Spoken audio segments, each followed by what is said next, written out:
Sawadee ka! Welcome to Hot Thai Kitchen. So I have been cooking professionally for nearly 20 years, both as a restaurant chef, home cooking teacher, and recipe developer. And in that time, I've picked up a lot of little tricks and tips that have made a big difference in my cooking life and sometimes totally game-changing. So today I want to give you a compilation of some of the best tricks that I have been using, and I can promise you that none of these are gimmicky, silly hacks that you often see on social media these days.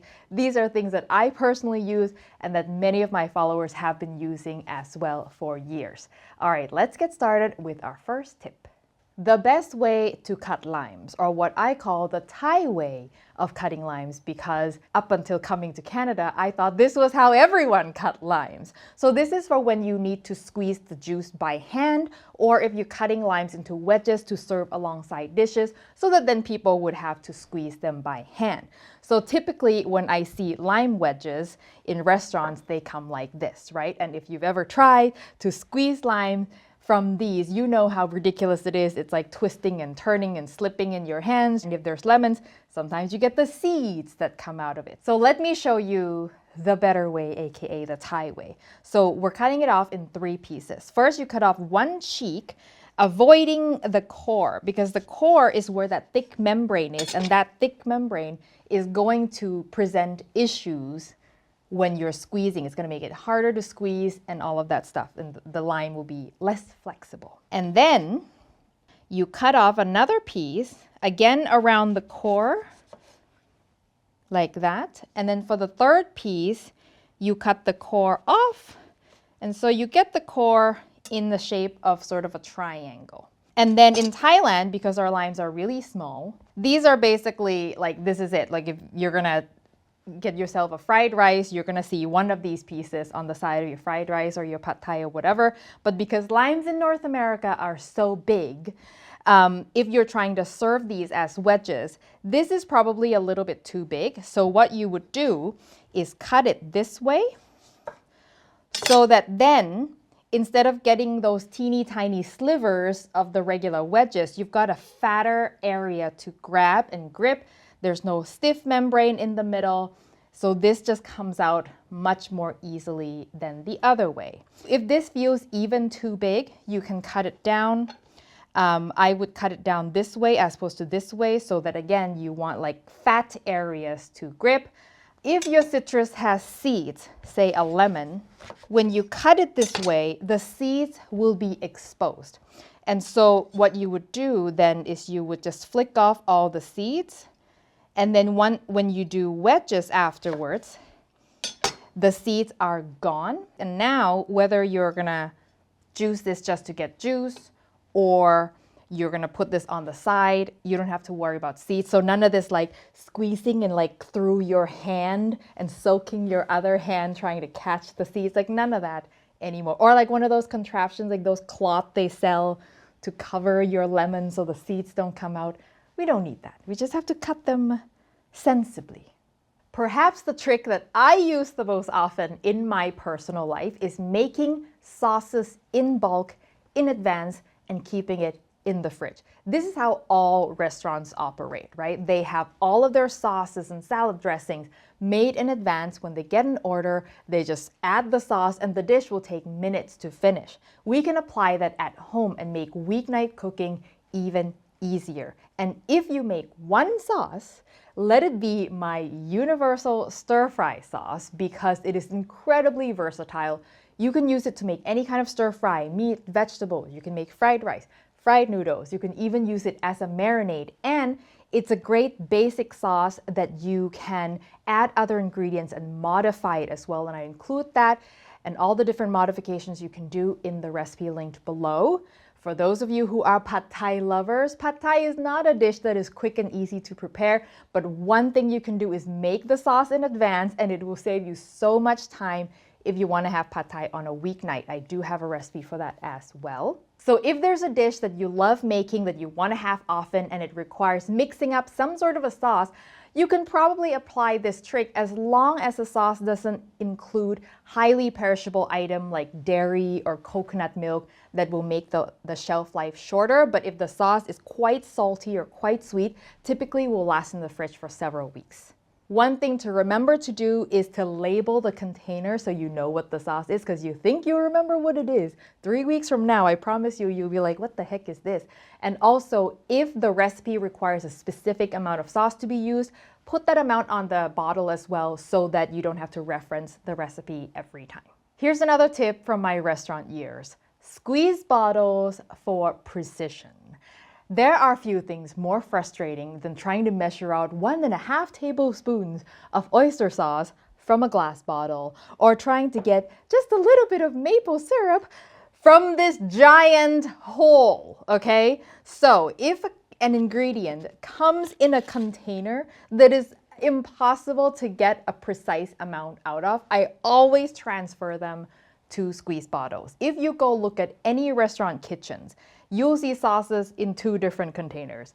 In a big bucket with a ladle that measures out a specific amount, or if it's a thicker liquid or something where they need to drizzle, it will always be in squeeze bottles, and this is the only practical way to dispense a viscous liquid, and you can apply this at home. So here are some things from my house that are always in squeeze bottles. Okay, I've got maple syrup, vanilla extract. It's not a viscous liquid, but usually you need like a teaspoon for this, so it's just much easier to get it out of a squeeze bottle.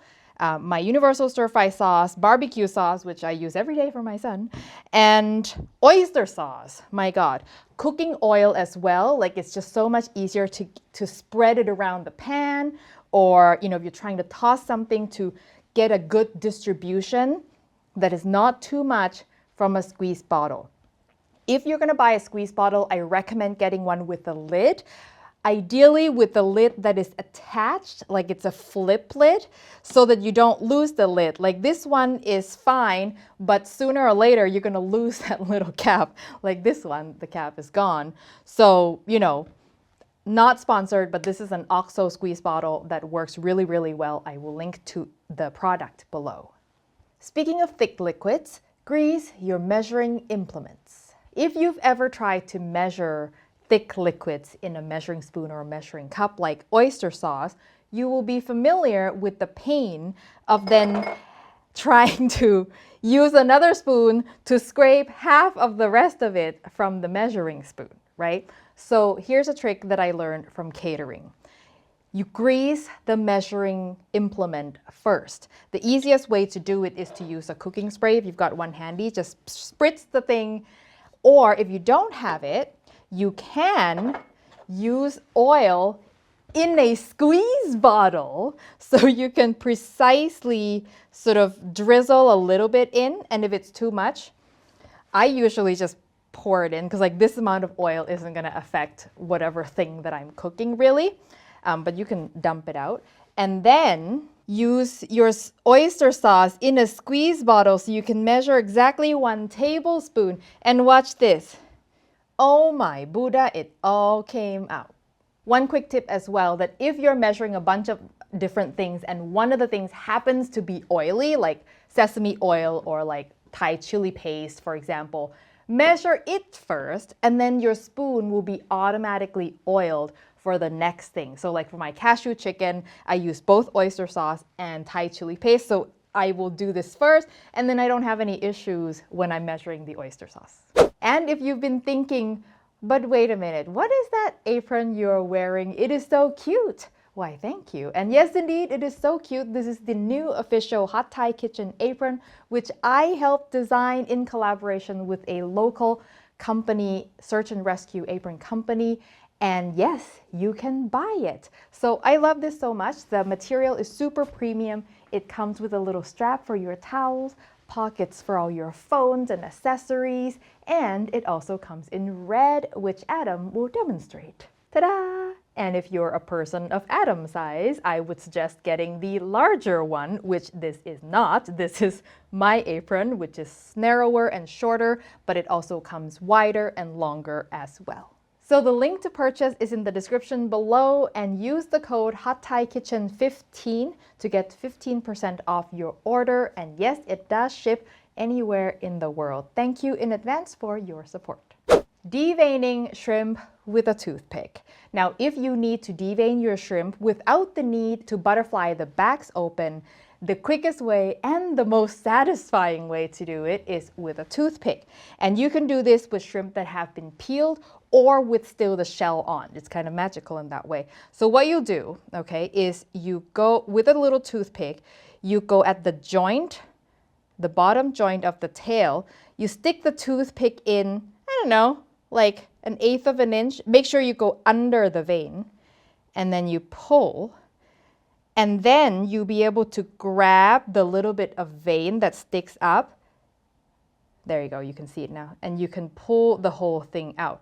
This shrimp has gone to the bathroom before it died, so there's not that much left. I have shared this trick before, and in my previous video I told you that you should go to the second joint, because that's how I was taught, but I have since learned that you can also do it from the first joint. And if for whatever reason you do the first joint and it doesn't work, you can use the second joint as the backup. But if you do it from the first joint, then you get more of the vein out. It's just so satisfying. Even if you didn't need shrimp, you should buy shrimp just so you can do this. I want to address a frequently asked question. What about the other vein? What other vein? I know what people are talking about. This part, the vein, there looks like another vein at the stomach of the shrimp, but this is not something you need to remove. If you've been wasting your time removing this, you can stop doing that. The vein on the stomach is the shrimp's nerve cord, not the digestive tract, and once the shrimp is cooked, you won't even notice it. The reason we remove the vein from the back is because that's the digestive tract of the shrimp, which contains shrimp poop. And on larger shrimp, it can feel gritty and it's just overall yucky. Like, it's just not something you want to eat. But I can promise you, even if you ate it, you will be fine. You will not die from eating the shrimp vein. In fact, teeny tiny shrimp that you get in like Chinese fried rice, I can promise you no one is sitting there removing those teeny tiny little veins. So it's just a problem when the shrimp is large and the vein is large. And if you're wondering, why did you just buy peeled deveined shrimp from the store and skip this whole thing altogether? Well, there are a couple reasons. First, in many Asian recipes, we actually want the shrimp heads because shrimp heads contain this orange stuff right here, which is shrimp tamale. It's like shrimp foie gras. It is delicious. So we use that in some recipes, including mine, my tom yum goong recipe, for example. The second reason is meat quality is not the same. If you buy peeled, deveined, frozen shrimp, they soak those shrimp in a chemical that makes the meat unnaturally bouncy and crunchy. And when I first came to Canada, I was like, what is up with the shrimp in North America? Why is it so weird? But if you buy whole shrimp, they may also soak these. I don't know if they do or not, but obviously the chemical doesn't penetrate the meat to the same degree. So the meat on these shrimp tastes closer to fresh shrimp like the ones that I grew up with in Thailand. So I actually prefer the texture of shrimp that come in whole like this. I don't always do this because it obviously takes more time, but definitely makes a difference. How to quickly reduce heat from a bunch of chilies. So the most effective way to remove heat from chilies is to have them horizontally and then scrape off all the seeds and the pits so that what you're left with is just the flesh. Now, this can take time, and if you have a lot to do, it can be really tedious. So a quicker way to do it is to just chop a bunch of them and then put them all in water while you're doing other things. And while it's sitting, much of the seeds will fall to the bottom and some of the heat will infuse into the water. Now, this method does not remove as much heat as the first method because some of the pith is still intact, but if you don't need to remove absolutely the maximum amount of heat and you just need to remove some heat from a bunch of chilies, this is just so much faster. And then when you're ready to use it, you just take a mesh skimmer or slotted spoon or of some sort and just skim off the chilies from the top You're going to get some seeds. As I said, this is not like 100% method, but you will notice how much seeds have actually left. And if you need evidence that the heat has indeed been removed from the chilies, all you have to do is just drink that water. I'm just saying, if you want, if you weren't sure if this worked, drink the water to find out for yourself.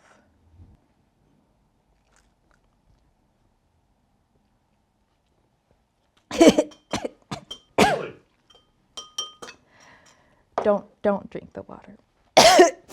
I want to address one common objection that often comes up when I talk about removing seeds from chilies is people say, whoa, but the seeds are not the spicy part of the chilies. If you don't think that the seeds are the spicy part of the chilies, what I would love for you to do is take some seeds and eat a bunch of them all at once and tell me that they're not spicy. So this is a common misconception based on a little bit of truth. And that truth is the spiciest part of the chilies is in the pith. Okay, the white part that the seeds are attached to. That's where the capsaicin, the spicy chemical, comes from. But because everything is like rubbing against each other in the chili, that the capsaicin does spread to the seeds, it spreads to the flesh. The heat just gets around, it just ends up spreading from the pith to all around the inside of the chilies. So removing the seeds will remove some of the heat, even though it is not the source of the heat itself. Removing that darn turmeric stains. If you've got turmeric stains on your shirt because you were just slurping cow soy with such gusto, or you've got it on your kitchen appliance because you were cooking something with turmeric, washing it with soap and water probably won't get it out, but there is a way. All you have to do is put the stained object out in direct sunlight for a few hours, and eventually the UV rays will fade the stain. It works like magic. However, the effectiveness, I find, depends on the material and how long the stain's been there. So the more porous and absorbent the material is, the harder it is to get the stain to be gone completely. So for example, this cloth was stained bright yellow with turmeric for months, and I had washed and dried it before I put it out in the sun, and it still managed to get most of it out, but it's not 100%, and I kind of maxed it out. So I think this is the best I can do with this fabric, but it still made a big difference. And if you live somewhere like in the UK where you basically never get any sunlight, I'm so sorry. But apparently UV lamp also works. I've not personally tried it, but the internet seems to suggest that it works as well. And that is all I've got for you today. I hope you found that helpful. And if you've been using a trick that I've shared in some video over the years that I did not talk about today, please let us know in the comment and maybe I will include it in my next one. And all the links related to everything that we talked about today will be in the description below. A special thanks to all of our Patreon members who help support the show. Thank you as always for watching, and I will see you next time.